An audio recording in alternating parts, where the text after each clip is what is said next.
ఈరోజు municipal health officer గారు మాతో ఉన్నారు. ఆయన ఇస్తున్న సమాచారం ప్రకారంగా అయితే ఆదోనిలో కేవలం 14 హోటళ్లకు మాత్రమే, హోటల్ రెస్టారెంట్ కానీ మామూలుగా ఏంటంటే ఏ ఊర్లో అయినా సరే రాష్ట్ర వ్యాప్తంగా దేశవ్యాప్తంగా ఆదోనిలో కూడా ప్రతి హోటల్కి కూడా రెస్టారెంట్ అయినా హోటల్ అయినా టిఫిన్ సెంటర్ అయినా ఎక్కడ భోజనం తయారు చేసినా టిఫిన్లు తయారు చేసినా దానికి లైసెన్స్ తప్పనిసరి.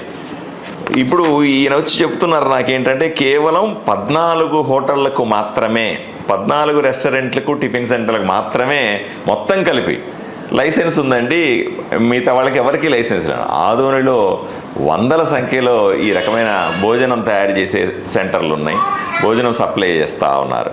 సో ఇది సరైనది కాదు అని చెప్తా ఉన్నాను.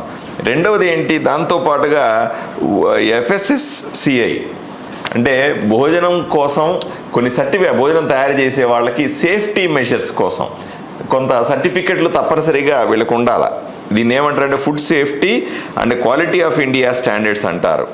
దీన్ని తప్పనిసరిగా తీసుకోవాలి.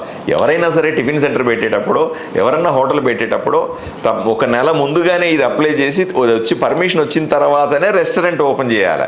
అట్లాంటిది మనం రెస్టారెంట్లు పెట్టేస్తున్నాం, టిఫిన్ సెంటర్లు పెట్టేస్తున్నాం, అన్నీ పెట్టేస్తున్నాం, కానీ ఈ సేఫ్టీ మెజర్స్కి సంబంధించి సర్టిఫికేట్ తీసుకోవట్లేదు. దానికి సంబంధించి ఇంకోటి ఏంటి, లేబర్ లైసెన్స్ కూడా ఉండాలా అంటున్నాడు.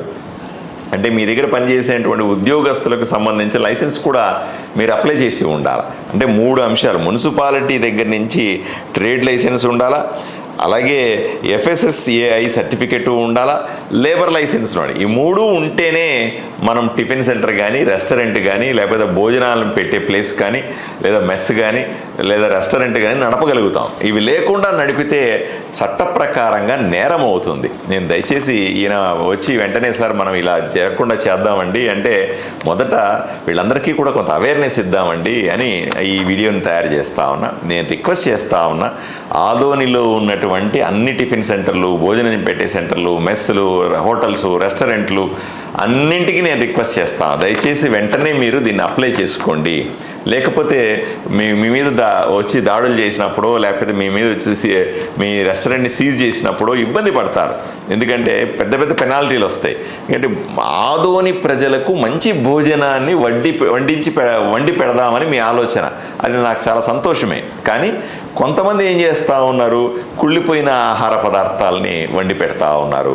రెఫ్రిజిరేటర్లో చికెన్లు మటన్లు వారాల కొద్దీ స్టాక్ చేస్తూ ఉన్నారు తక్కువ ఖర్చుకు వస్తుందని. అలాగే ఈరోజు వండిన పదార్థాన్ని తీసుకెళ్ళి ఫ్రిడ్జ్లో పెట్టి రేపు మళ్ళీ దాన్నే ఫ్రై చేసి మళ్ళీ పెడతా ఉన్నారు. ఇవన్నీ పాపం మామూలు మనుషులకు తెలియదు కదా మీరేం భోజనం పెడతా ఉన్నారని. అలాగే జంతువులకు సంబంధించిన కొవ్వుతో తయారు చేసిన నూనె వాడుతున్నారు అని కంప్లైంట్లు వస్తూ ఉన్నాయని హెల్త్ ఆఫీసర్ చెప్తా ఉన్నాడు. ఇవన్నీ కూడా చెక్ చేయాలి పీరియాడికల్గా. నేను చెప్తున్నాను, తప్పనిసరిగా ఆదోని ప్రజలకు మంచి ఆహారాన్ని వండించి పెట్టాలి మీరు. అంతేగాని ఏదో ఒకటి నాలుగు రుచిగా ఉంటుంది కదా అని ఏదో ఒక ఆయిల్ వేసేసి ఏదో ఒక చికెన్ ముక్కేసి ఏదో మటన్ ముక్కేసి ఏదో రకంగా చేసి ఇచ్చేసి ఆరోగ్యంతో చెలగాటమాడకూడదు అని నా ఉద్దేశం. అలాగే వీళ్ళు సాల్ట్ వాడేటువంటి ఆహారంలో వాడేటువంటి ఇంగ్రీడియంట్స్ కూడా సాల్ట్ కానీ లేకపోతే కారాలు కానీ పసుపు కానీ ఇవన్నీ కూడా కలరింగ్ ఏజెంట్స్ ఎలా ఉన్నాయి ఇవన్నీ కూడా చెక్ చేయాలి. నేను మెడికల్ ఆఫీసర్ని, నేను ప్రత్యేకంగా దీని మీద స్పెషల్ డ్రైవ్ చేయమని చెప్తా ఉన్నాను. ఒకసారి కొంత సమయం కూడా ఇవ్వాలి, ఎందుకంటే అందరికీ కూడా ఇది అప్లై చేసుకోవడానికి అవగాహన తెచ్చుకోవడానికి కూడా సమయం పడుతుంది. ఆదోని ప్రజల తరఫున, ఆదోని సామాన్యుడి వైపున నుంచి నేను హోటళ్లకు రెస్టారెంట్లకు టిఫిన్ సెంటర్ వాళ్ళందరినీ రిక్వెస్ట్ చేస్తా ఉన్నాను, అయ్యా మంచి భోజనం మాకు వడ్డించి ఇవ్వండి, నాణ్యమైనటువంటి వస్తువులతో తయారైనటువంటి భోజనాన్ని ప్రజలకు ఇవ్వండి, నాణ్యమైన